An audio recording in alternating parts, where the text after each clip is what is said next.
Keanu was abandoned by his father at the early age of 3. He last met his father when he was 13. As a result, he was raised by a single mother. However, she was not single often, being remarried 4 times during Keanu's childhood, resulting in much of his childhood being raised by his grandparents.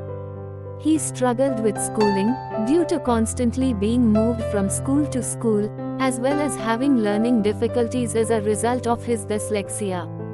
He was even expelled from school on one occasion. It is Keanu's adult life where the true tragedy begins though, with the loss of his closest and best friend River Phoenix in 1993 at the hands of a drug overdose.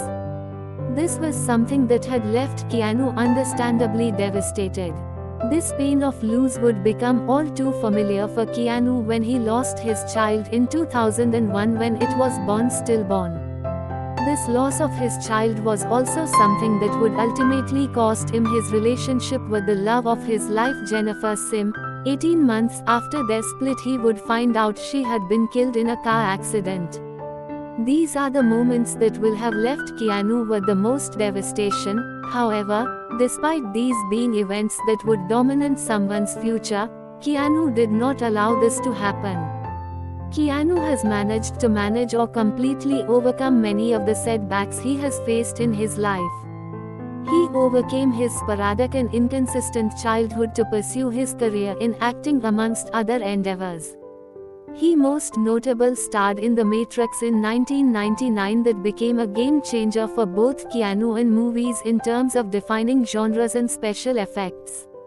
He has also starred in multiple John Wick movies with his appearance becoming defining of the character, as well as voicing the character Duke Kaboom in Toy Story 4.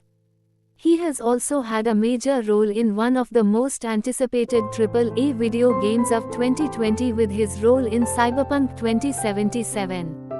As well as becoming a known internet meme and just being generally adored by the internet as a collective for his wholesome, inspirational and iconic moments throughout the years.